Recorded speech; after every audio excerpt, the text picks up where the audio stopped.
Él va a hacer su propia presentación con respecto de cuál es su formación y demás. Yo lo único que quiero decirle, Daniel, tuvimos una entrevista cuando uno se encuentra con un ser que quiere donar su tiempo y quiere donar también su formación y su experiencia, realmente es extremadamente grato, ¿no? Entonces nosotros aquí en la sección de espiritualidad acogemos a todas las personas que realmente tengan ganas de compartirse, ¿no?, con otros. Entonces acostumbramos a brindarle espacio y también buscarles recursos para que sigan trabajando en lo que desean, porque eso es un valor espiritual, la donación.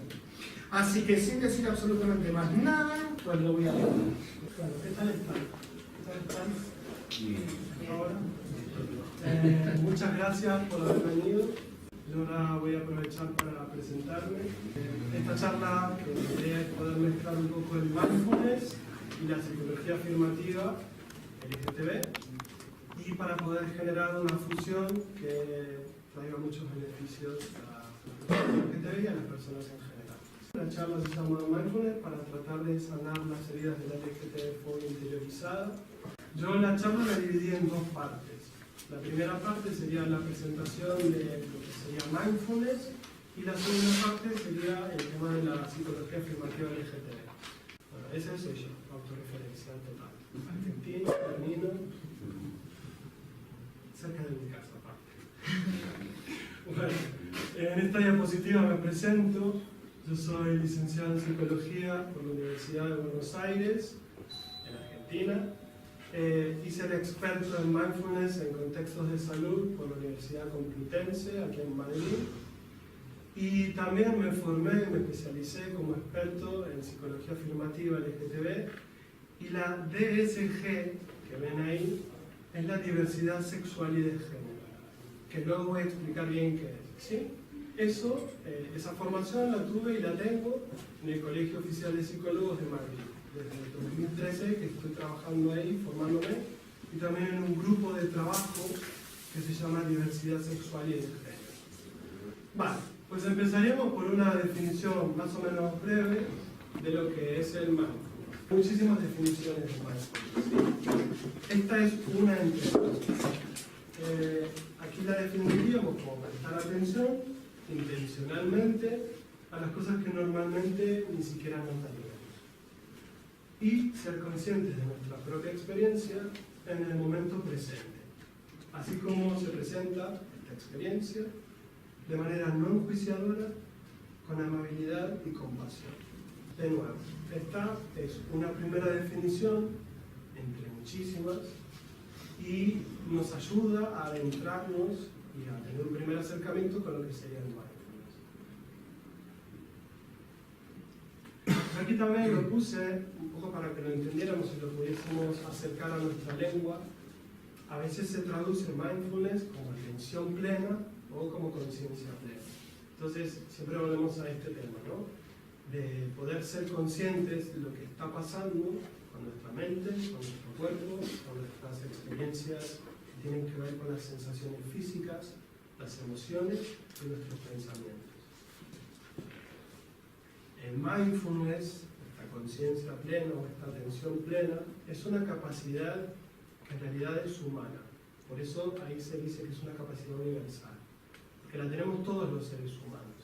Y es una capacidad o una habilidad que como tal la podemos entrenar. Por eso yo puse ahí que es entrenable, ¿sí? Como cualquier otra cosa que hagamos y aprendamos. Es cierto que igual esta capacidad mindfulness, al ser humana, pues hay mucha gente que la tiene muy desarrollada sin haber hecho un entrenamiento formal, o sea, de formación educativa. Es un poco el ser conscientes de los contenidos de nuestra mente, eso tiene que ver con la autoconciencia, y el tema de las sensaciones físicas, las emociones y los pensamientos. Vale, pues yo ahí menciono simplemente 4 formas o 4 posiciones de realizar mindfulness, ¿sí? Esto sería dentro de lo que es la práctica formal del mindfulness. Luego vamos a hablar de prácticas formales y prácticas informales. Lo que sería dentro de la práctica formal del mindfulness tenemos estas 4 posiciones, que sería de pie, sentado, tumbado o caminando. Yo ahí también puse entre paréntesis algo como para aclarar. Por ejemplo, la de pie podríamos estar haciendo movimiento consciente o una especie de yoga. Claro que no es el yoga como lo tenemos concebido, de posturas dificilísimas, imposibles, que solamente las pueden realizar las personas que hacen acrobacia o bailarines, sino es un yoga, un tipo de yoga mucho más simple, más sencillo y que se adapta también a las necesidades y los límites de cada persona. ¿Sí?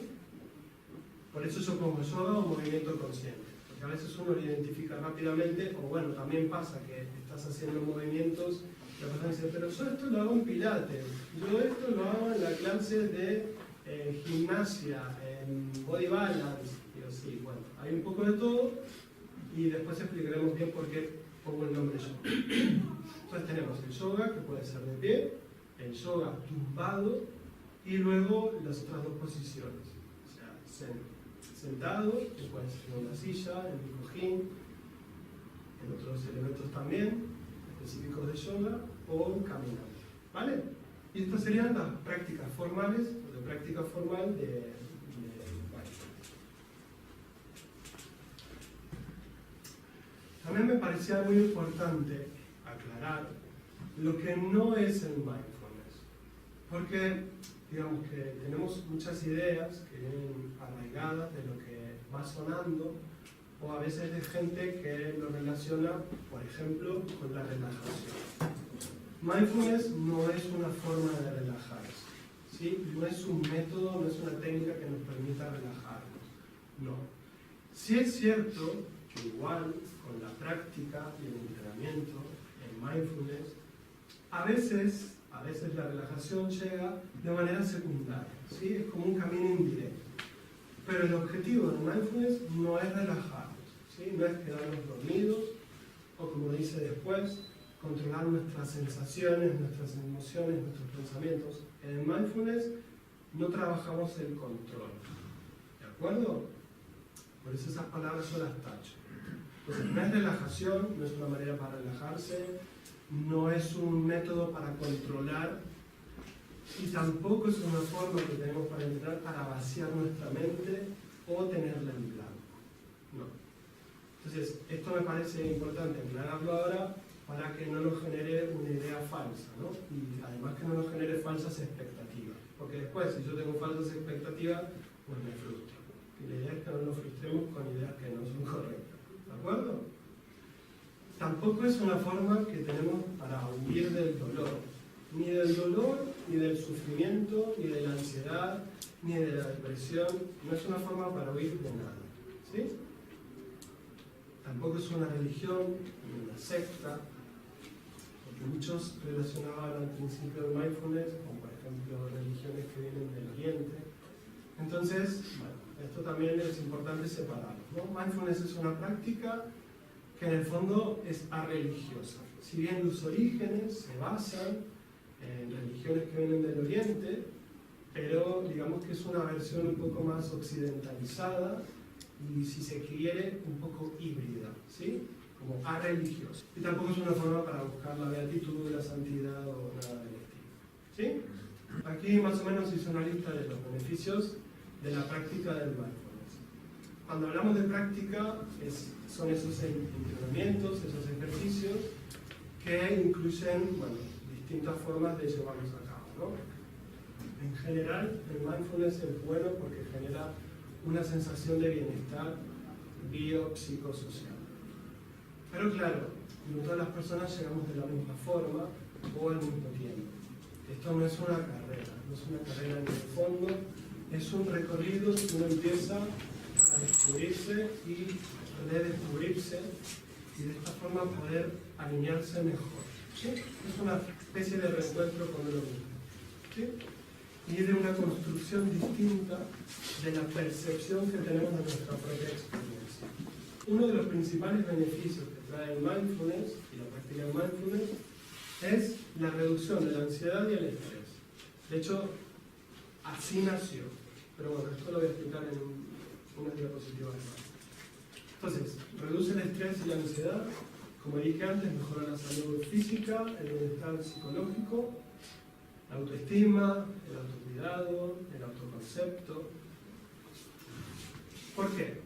Porque nos permite ser más conscientes. ¿De qué? De nuestras propias sensaciones físicas, de nuestras propias emociones y de nuestros propios sentimientos.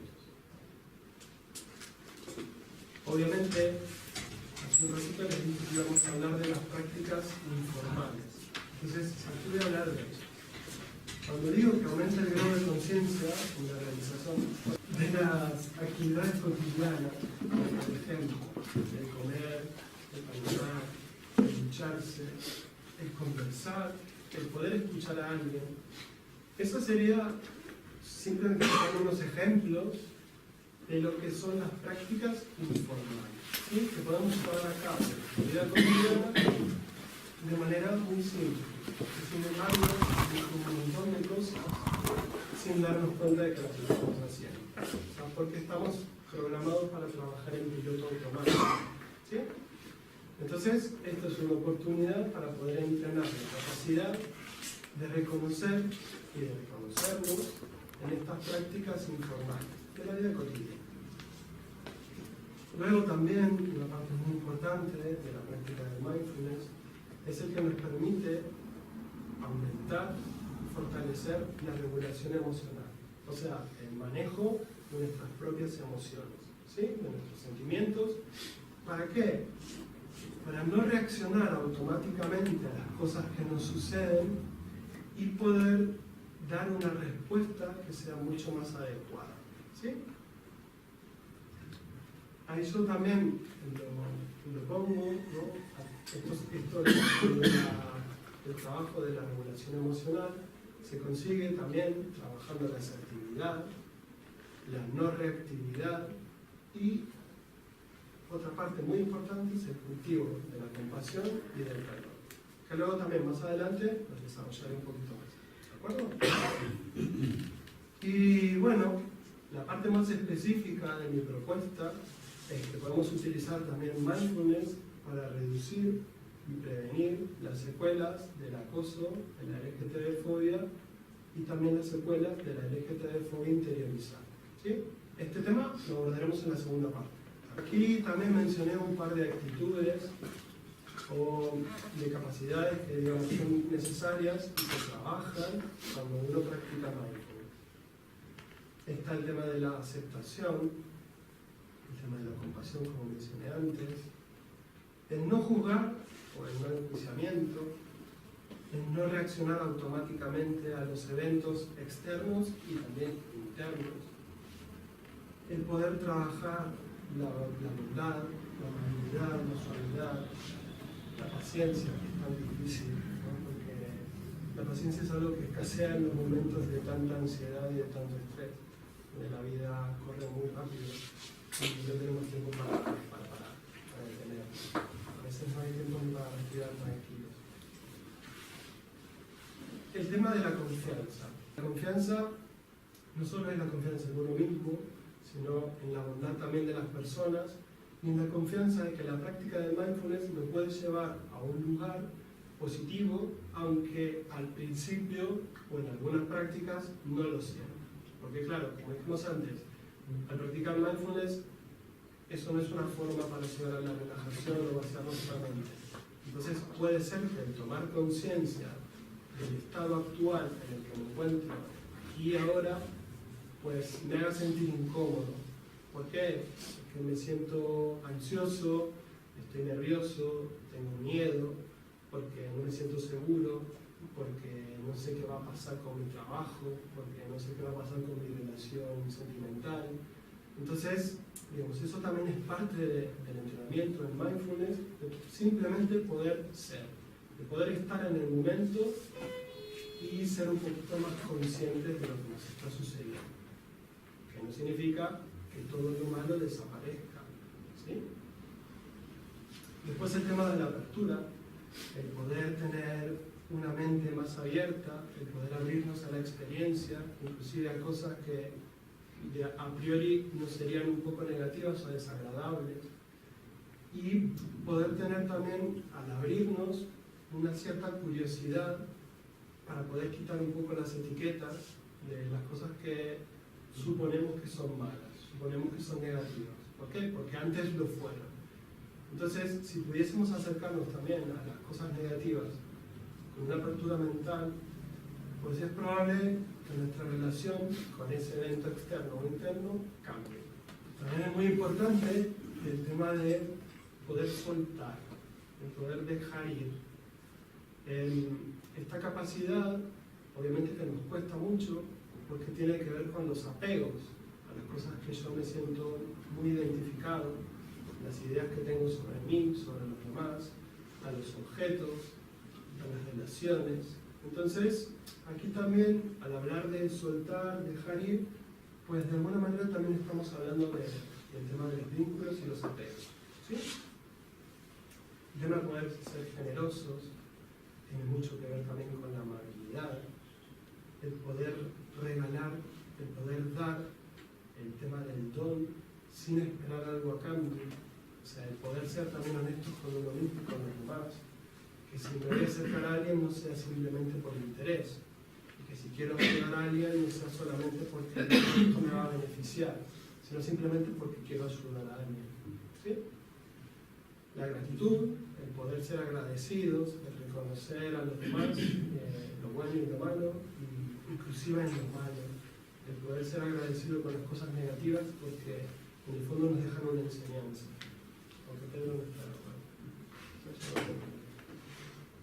Bueno, ahí también hablamos de la empatía, es esa capacidad de poder ponernos en el lugar del otro, poder tratar de comprender las situaciones por las que está atravesando el otro.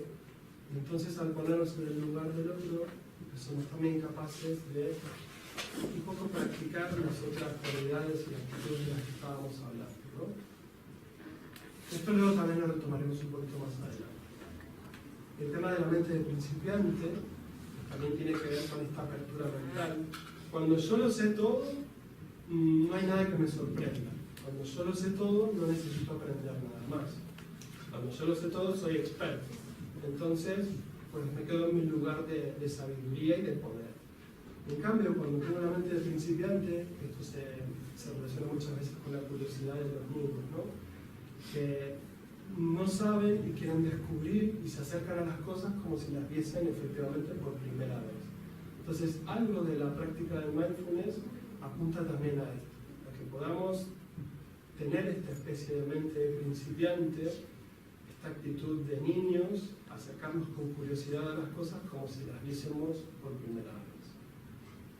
Esto es lo mismo, en parte es lo mismo del camino del aprendiz, en contraposición a lo que sería el experto, ¿no? Yo tengo un maestro, un experto que lo sabe todo, que me tiene que enseñar a mí todo, y yo entonces sería el aprendiz que se tiene que acercar a las cosas con una mirada humana, ¿de acuerdo?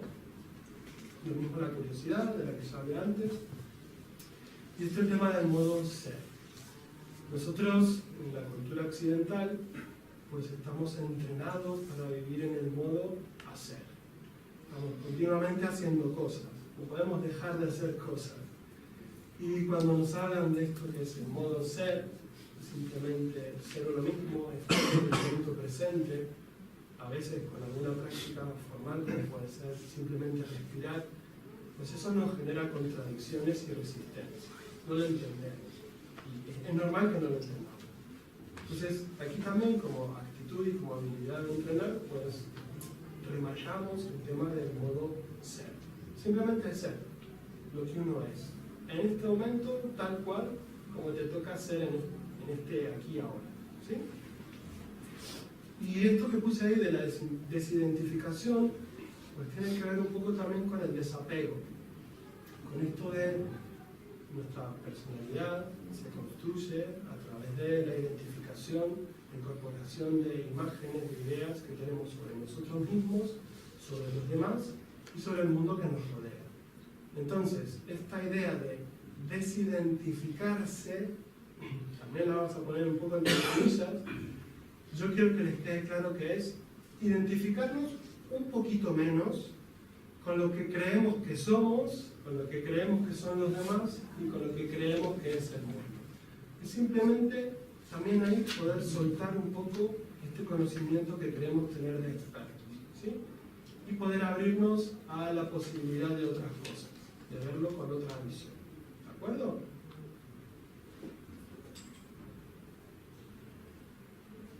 Vale. Pues aquí en estos cuadros también quise profundizar un poquito más en el tema de lo que es la experiencia en el momento presente. Cuando nosotros sentimos, cuando nosotros pensamos, pues enseguida caemos en esta idea de que nuestro pensamiento es absolutamente la realidad, así como la sentimos, como la vemos y como la pensamos. Y es cierto que muchas veces esta sensación de estar seguro de que la realidad es tal cual como yo la veo, la siento y la percibo, pues nos damos cuenta de que no es tan así. Entonces, un pensamiento no es exactamente igual a la realidad. Lo que yo pienso en este momento no termina de definirlo. Es simplemente un pensamiento que yo puedo tener en el aquí y ahora. Podrá ser que este pensamiento se repita, ¿sí? Que yo lo arrastre del pasado y que también pues, lo proyecte en mi futuro. Pero en el fondo, esto es para quitarle un poco el valor absoluto a la idea de que los pensamientos son realidades en sí mismas, ¿sí? Lo mismo hablando de hechos. O sea, la idea es que el pensamiento no es un hecho en sí mismo y que el pensamiento no se transforma directamente y absolutamente en una realidad en sí misma. Por eso también el tema de poder entrenarnos en el modo ser, de poder sentir, de poder percibir, de poder pensar en este momento sin estar tan preocupados de lo que he hecho antes y lo que voy a hacer después. Es cierto que con el tema este del pensamiento, pues a mí me interesaba rescatar estas dos nociones que tienen que ver con la psicología también, que son el tema de la divagación mental y la rumiación. La divagación mental un poco es lo que dice a continuación, el tema de la metáfora de un mono que va saltando frenéticamente de rama en rama, como si, por ejemplo, estas ramas fuesen nuestros pensamientos, nuestras emociones y nuestras sensaciones. De repente tengo frío, de repente tengo calor, de repente siento dolor, de repente ya no siento dolor, de repente estoy pensando en que tengo que ir a cocinar y tengo que hacer la lista de la compra, y de repente estoy pensando en que mañana también tengo que llamar al gasista porque se rompió la cocina. Entonces, esto de ir saltando de una rama a otra, ya sea de sensaciones físicas, de emociones o de pensamientos, pues es un poco la metáfora que nos ilustra visualmente en esto que nos pasa, que es la divagación mental. O sea, de una punta a la otra y miles de puntas a la vez. Hace poco leí que una persona normal, promedio, una persona en promedio al día tiene alrededor de 60.000 pensamientos. Entonces, son muchos. Me imagino que esos pensamientos son muy difíciles, muy distintos y que abarcan un montón de áreas. En un minuto podemos estar pensando un montón de cosas a la vez. Entonces, también parte del trabajo de mindfulness es el poder soltar esta idea de la multitarea, que es muy occidental, y poder volver a concentrarnos también en una cosa a la vez, una persona a la vez, una situación a la vez, y en nosotros mismos también a la vez. ¿Sí? ¿Queda claro lo de la divagación mental? Vale. Después el otro concepto que está puesto ahí es el tema de la rumiación. Las vacas se pasan todo el día rumiando, que es que mastican la hierba constantemente, una y otra vez. Están todo el tiempo masticando lo que sería su alimento. Mentalmente, psicológicamente, pues a los humanos nos pasa algo parecido con nuestros pensamientos. Nos la pasamos masticando estos pensamientos, repitiéndolos una y otra vez, hasta el hartazgo, en nuestros monólogos internos, y es cierto que esto también nos desgasta muchísimo. ¿Por qué? Porque como puse arriba, que lo quise poner en contrario, le damos a nuestros pensamientos esa categoría de que son reales, de que son hechos en sí mismos. Entonces, al masticar estos pensamientos repetitivamente, positivamente, pues entonces nos vamos convenciendo también de su valor de realidad. ¿Sí? Vale. Aquí un poquito la línea de tiempo, que trabajamos en mindfulness y también en psicología, que tiene que ver con el pasado, el presente y el futuro. En el pasado es cierto que muchas veces nos quedamos anclados en un pasado pues, desagradable, doloroso, con experiencias negativas, y que muchas veces este recuerdo pues lo seguimos masticando, lo seguimos rumiando, como si fuésemos las vaquitas, pobrecitas, y esta situación de repetir una y otra vez estos pensamientos negativos, casi de manera automática, pues en algún punto nos puede generar también depresión. ¿Sí? Yo ahí lo puse depresión, pero ¿cuál será ansiedad? La ansiedad y la depresión son intercambiables, no son iguales, pero sí son hermanitas gemelas que van de la mano. Entonces, esto no es porque sea así exactamente, pero de nuevo, les repito, son intercambiables. Tanto puede ser depresión como cualquier otra cosa. Pero sí es cierto que hay un componente también muy importante de la depresión como patología psicológica, que se basa en el tema de recordar experiencias negativas del pasado que nos tienen ancladas a esas emociones también y pensamientos que luego no nos dejan avanzar y nos dejan, por ejemplo, concentrarnos en nuestro presente, que puede ser muy distinto al pasado que hemos sufrido. En otra punta, el tema del futuro, que tiene que ver con esta anticipación que hacemos de lo que está por venir. Y claro que esta anticipación muchas veces también nos genera ansiedad, nos genera estrés, porque el futuro es algo que es incierto. Esta incertidumbre pues, nos genera a veces no solamente ansiedad, sino también muchas resistencias. En el fondo tenemos resistencias a soltar el pasado y a dejar de tenerle miedo al futuro, por cosas que se pueden repetir del pasado o por cosas malas que pueden llegar nuevas. ¿Sí? Entonces, tanto el pasado como el futuro, en el fondo, no nos dejan avanzar en la práctica del mindfulness. El mindfulness, entonces, yo lo ubiqué ahí en el presente, en el momento presente, una forma de poder estar en el aquí y ahora, desarrollando este modo de ser, este modo ser, con conciencia plena, con atención plena, focalizándola en el momento presente. Como les dije antes, con este tema de desidentificarse, no es que no vamos a pensar en el pasado, no vamos a recordar el pasado y no vamos a estar anticipándonos a lo que puede venir en el futuro. No se trata de eso. Sí se trata de ser conscientes en el presente, que de repente me estoy haciendo una mental con recuerdos del pasado, o que me estoy haciendo una mental anticipándome a lo que va a venir. Entonces, lo importante de esta práctica del mindfulness es que en nuestro momento presente podamos ser inclusive conscientes de eso, de que estamos muy enganchados al pasado o que estamos demasiado enganchados al futuro.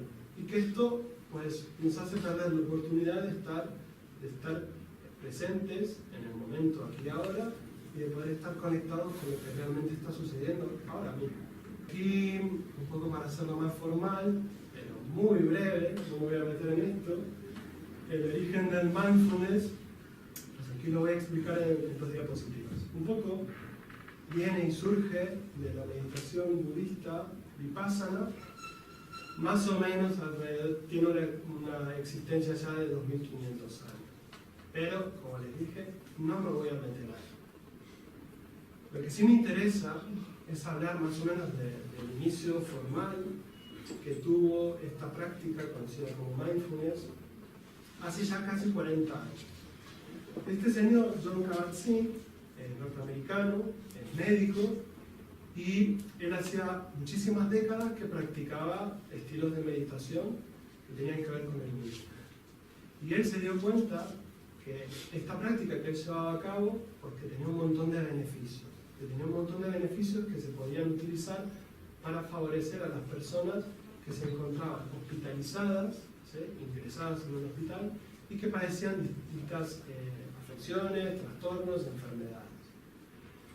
Entonces, él creó con este nombre el MBSR, que en español sería el programa de reducción del estrés basado en mindfulness.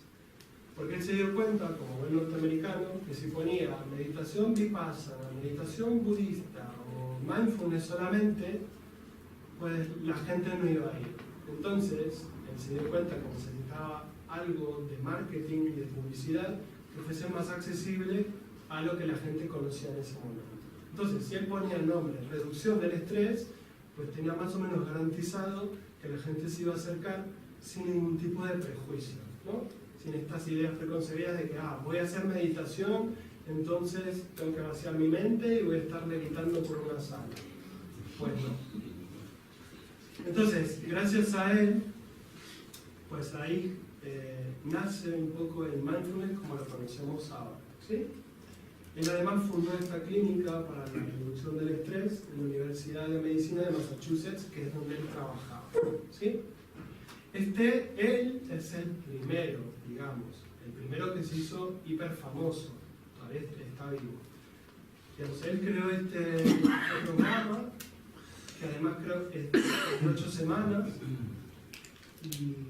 y luego a partir de este programa, pues fueron surgiendo otros programas también basados en mindfulness para trabajar distintas habilidades.